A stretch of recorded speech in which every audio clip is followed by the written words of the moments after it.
Hello student, class 11th का chemistry का question paper है एनुअल स्कूल एग्जामिनेशन 24-25 का। तो जिन बच्चों का एग्ज़ाम हो चुका है वो अपने आंसर चेक कर लेना, एंड जिनका अभी नहीं हुआ है उनके लिए इम्पॉर्टेंट है। तो प्लेलिस्ट को भी चेक कर लेना, लिंक डिस्क्रिप्शन में है। तो इसका सोल्यूशन करेंगे अभी हम 11th केमिस्ट्री। तो इसके हम पहले ऑब्जेक्टिव क्वेश्चंस को करेंगे।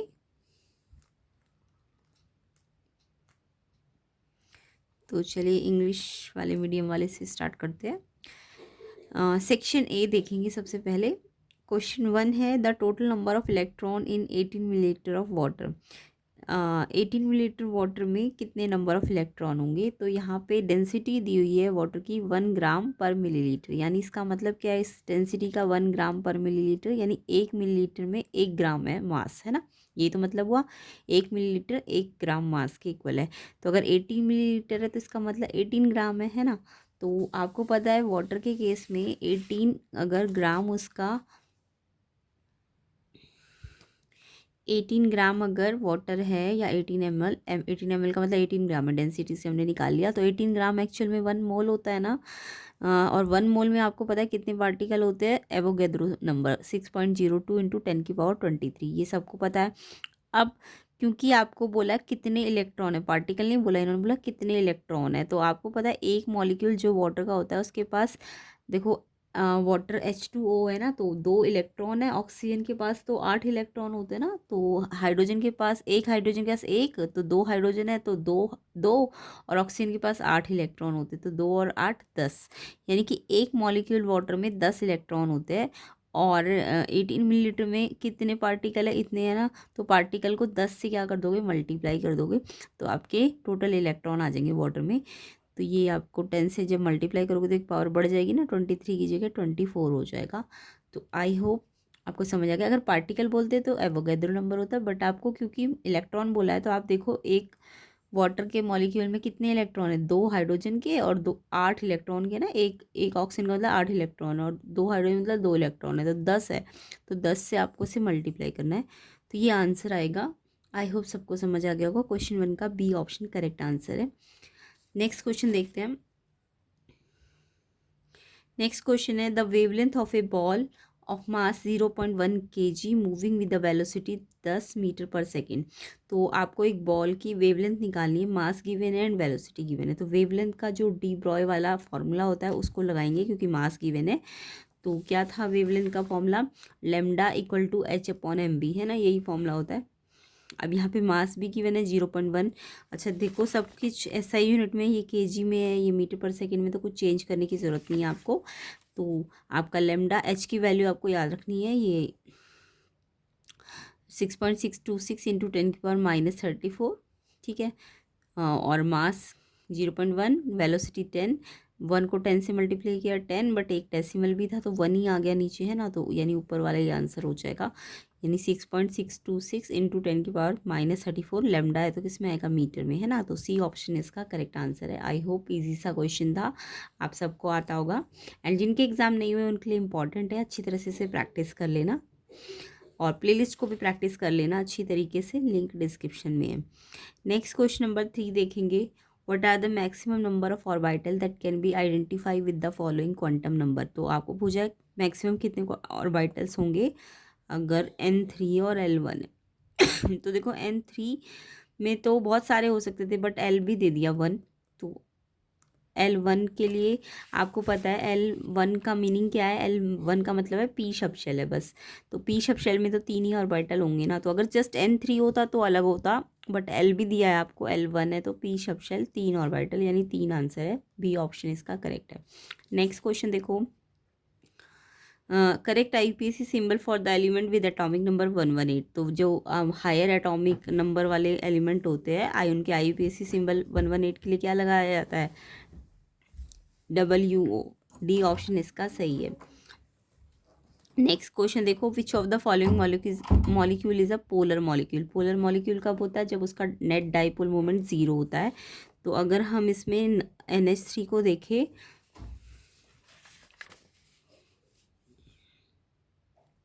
तो NH3 का देखो ये होता है ना, तो पोलर मॉलिक्यूल मतलब जिसका डाइपोल मोमेंट ज़ीरो ना हो, है ना। पोलर जहाँ पे मतलब जैसे ये वाला तो इससे यहाँ से तो जीरो हो गया, बट इस साइड से देखो तो ये डाइपोल मोमेंट इससे इस तरफ जाएगा ना, यानी कि डाइपोल मोमेंट कुछ ना कुछ आएगा, कुछ पॉजिटिव चार्ज आएगा, यहाँ पे कुछ चार्ज होगा, है ना। तो नेट डाइपोल मोमेंट यहाँ पे ज़ीरो नहीं होता पोलर का। तो ये जो आपका अमोनिया है NH3, यहाँ पे देखो ये H से इस तरफ जाएगा ना, ये नेगेटिव चार्ज है, ये पॉजिटिव, तो पॉजिटिव की तरफ जाएगा। तो यानी कि ये नेट ज़ीरो नहीं होगा पोलर में। तो ये NH3 आपका क्या है, पोलर मॉलिक्यूल है, क्योंकि इसके पास एक लोन पेयर है ना। तो ये आपका याद रखना। तो यहाँ पे आंसर NH3 है, सी ऑप्शन। नेक्स्ट क्वेश्चन देखो, in the structure of ClF3 the number of lone pair of electron on central atom Cl।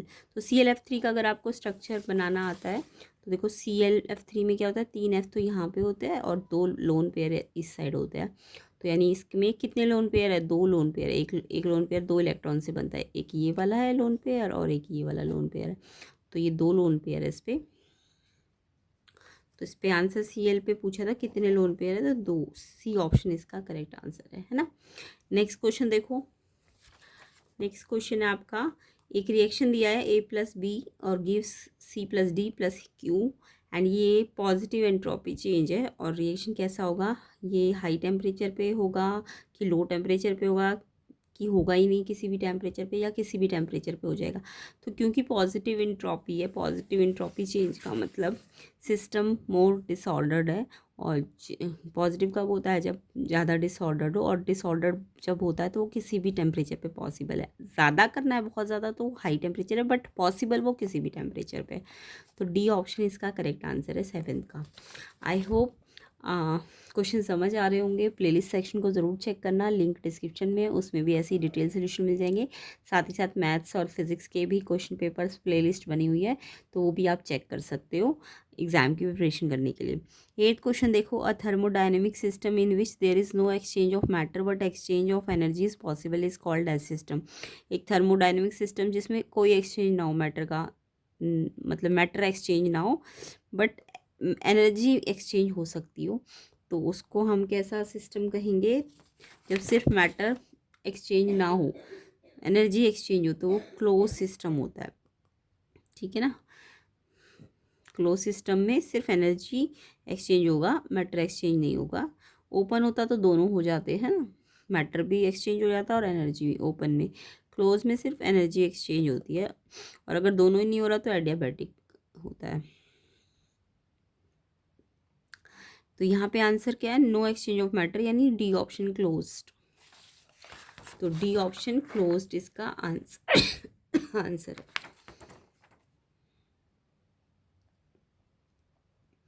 Next देखो, what is the change in oxidation number of chlorine in the following reaction. ये reaction दिया हुआ है N2H4 ClO minus ClO3 minus NO plus Cl minus. तो यहाँ पे oxidation number निकालने के लिए क्लोरीन का निकालने को बोला है ना, तो आप क्लोरीन का देखो,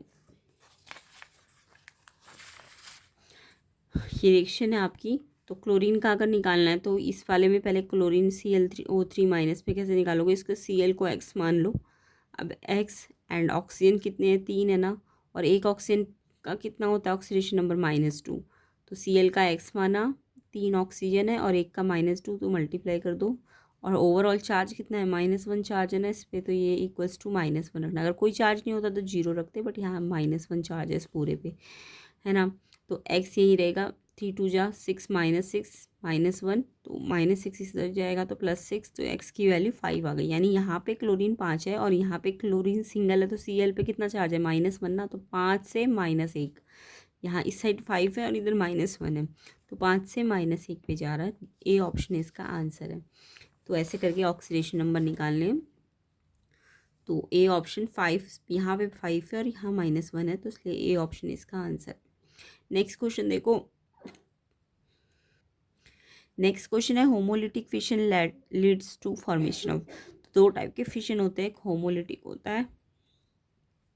तो होमोलिटिक में क्या है, क्या बनता है, होमोलिटिक में फ्री रेडिकल बनते हैं, फ्री रेडिकल। बी ऑप्शन इसका सही है, होमोलाइटिक फिशन।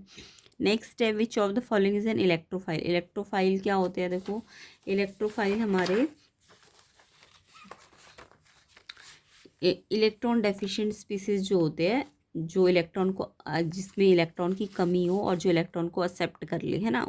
इलेक्ट्रॉन की कमी है तभी तो वो इलेक्ट्रॉन को एक्सेप्ट करेंगे ना, तो उनको हम क्या कहते हैं, उनको हम इलेक्ट्रोफाइल्स कहते हैं। तो इलेक्ट्रॉन डेफिशिएंट होते हैं और जो इलेक्ट्रॉन को एक्सेप्ट कर लेते हैं। तो BF3 जो है ना, वो उसका ऑक्टेट इनकम्प्लीट होता है, उसके पास वेकेंट ऑर्बिटल होता है, जिससे वो क्या कर सकता है, उसमें आप इलेक्ट्रॉन को एक्सेप्ट कर सकता है। तो इसलिए BF3 क्या है, एक इलेक्ट्रोफाइल है। तो इसका आंसर ए ऑप्शन है, BF3। नेक्स्ट देखो, which of the following has zero dipole movement. तो जीरो डाइपोल मूवमेंट यानी नेट जो डाइपोल मूवमेंट है वो जीरो का होगा। तो यहाँ पे अगर मैं इन सबको देखूँ तो इसमें ट्रांसब्यूटुइन अगर हम देखें तो ट्रांस वाले में क्या है, ये देखो H ब्यूटीन है ना, तो C4 बनाने हैं। अब ये ट्रांस है तो HH इस तरफ होगा और CH3 इस तरफ होगा। तो ये वाला इससे कैंसिल हो गया और ये वाला इससे कैंसिल हो गया, है ना। तो इट मीन्स इसका नेट कितना हो जाएगा, ज़ीरो हो जाएगा। तो ट्रांसब्यूटुइन C ऑप्शन इसका आंसर है, C। नेक्स्ट देखो, एजर्शन रीजंस।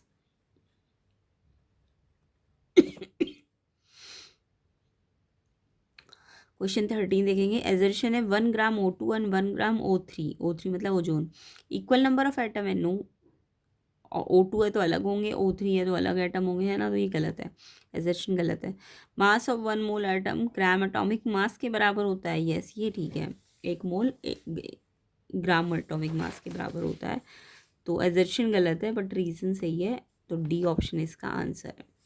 एजर्शन गलत है और रीज़न सही है, डी ऑप्शन आंसर है। नेक्स्ट देखो 14, एजर्शन है it is impossible to determine the exact position and exact momentum of an electron simultaneously. Yes ये आपने पढ़ा था ना कि एक टाइम पे हम दोनों चीज़ें पता नहीं कर सकते, ये हेजनबर्ग अनसर्टेनिटी प्रिंसिपल होता है। तो हम एग्जैक्ट पोजीशन और एग्जैक्ट मोमेंटम एक इलेक्ट्रॉन का एक साथ नहीं पता कर सकते। तो एजर्शन सही है आपका। एंड रीज़न देखो, रीज़न है the path of an electron atom clearly defined. Path क्या इलेक्ट्रॉन का डिफाइंड होता है, नो पाथ डिफाइंड नहीं होता इलेक्ट्रॉन का, तो इलेक्ट्रॉन तो वेव है ना। तो एजर्शन सही है बट आपका रीज़न गलत है, C ऑप्शन इसका आंसर है। नेक्स्ट देखिए 15, a liquid crystal into एक liquid crystallize into a solid and is accompanied by decrease it entropy। liquid crystallize होता है solid में और फिर उसके बाद उसकी इंट्रॉपी कम हो जाती है। यस बिल्कुल ठीक है। इन क्रिस्टल मॉलिक्यूल ऑर्गेनाइज इन ए ऑर्डर मैनर, और क्रिस्टल मॉलिक्यूल में जो ऑर्डर्ड मैनर होता है, तो ऑर्डर्ड मैनर होगा तो यस इंट्रॉपी कम हो जाती है ना। डिसऑर्डर होता है तो इंट्रॉपी ज़्यादा होती है, ऑर्डर है तो इंट्रॉपी कम होगी। तो इसने इन्होंने सही भी लिखा है कि क्रिस्टल में मॉलिक्यूल कैसे होते हैं, ऑर्डर्ड मैनर में होते हैं। तो ऑर्डर्ड मैनर में होने के कारण ही तो उनकी इंट्रॉपी क्या होती है, कम हो जाती है ना। तो ये इसका एक्सप्लेनेशन भी एक्चुअल में। तो यस बिल्कुल ठीक है, एजर्शन भी ठीक है, रीज़न भी ठीक है और एक्सप्लेनेशन भी दे रहा है, इसलिए ए ऑप्शन आंसर है। एजर्शन रीज़न दोनों भी ठीक है और एक्चुअल में एक्सप्लेनेशन भी ठीक है, तो इसलिए ए ऑप्शन आंसर है। क्योंकि ऑर्डर्ड मैनर है इसलिए तो इंट्रॉपी कम हो रही है ना। नेक्स्ट देखो, एजर्शन है a free radical is a paramagnetic species. Free radical है तो उसके पास इलेक्ट्रॉन की कमी है, तो यस मतलब इलेक्ट्रॉन इसका अनपेयर्ड है ना। फ्री रेडिकल है तो सिंगल इलेक्ट्रॉन है, तो वो पेयर्ड नहीं है, पेयर्ड नहीं है तो पैरामैग्नेटिक है। यस पेयर्ड होता तो फिर वो डाया होता ना, तो पेयर्ड नहीं होता फ्री रेडिकल, सिंगल इलेक्ट्रॉन होता है। तो यस आपका एजर्शन सही है। रीज़न देखो, a free radical formed in homolytic fission, अभी बताया था मैंने होमोलिटिक फिशन में फ्री रेडिकल्स बनते हैं। तो रीज़न भी बिल्कुल ठीक है बट इस रीज़न का इससे कोई रिलेशन नहीं है कि पैरामैग्नेटिक क्यों है, क्योंकि ये बताना था फ्री रेडिकल सिंगल इलेक्ट्रॉन है, पेयर्ड में नहीं है ना। अगर ऐसा कुछ बोलते तो फिर ये इसका एक्सप्लेनेशन होता। अभी फ़िलहाल बस स्टेटमेंट वाइज ठीक है दोनों। तो एजर्शन भी ठीक है, रीज़न भी ठीक है बट एक्सप्लेन नहीं कर रहा है इसको, बी ऑप्शन आंसर है। जस्ट करेक्ट है दोनों, है ना, तो बी ऑप्शन आंसर है। अब इसके सेक्शन बी को, सेक्शन सी को हम नेक्स्ट पार्ट में कवर करेंगे। तो वीडियो को ज़्यादा से ज़्यादा शेयर करना, लाइक करना, चैनल में नए हो तो सब्सक्राइब भी कर लेना। ये सारे क्वेश्चंस आए हुए हैं जिनके एग्ज़ाम नहीं हुए उनके लिए इम्पॉर्टेंट है, तो इसके आंसर्स हम नेक्स्ट पार्ट में कवर कर लेंगे। ये इसके सेक्शन सी के क्वेश्चंस है। प्लेलिस्ट सेक्शन को भी चेक कर लेना, लिंक डिस्क्रिप्शन में है। एंड चैनल में नए हो तो सब्सक्राइब ज़रूर करना चैनल को। ये इसके सेक्शन डी के क्वेश्चंस है। पीडीएफ का लिंक मिल जाएगा, टेलीग्राम लिंक चैनल पेज से ले लेना।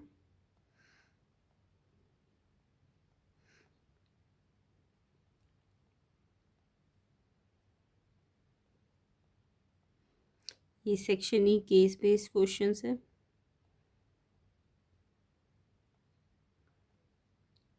Leach Chatelier principle, solubility product, common ion effect, inductive effect, carbocations, Lewis acid छांटने थे आपको। इजी है क्वेश्चन पेपर, तो आई होप सबको आता होगा। एंड सारे आंसर्स के लिए आप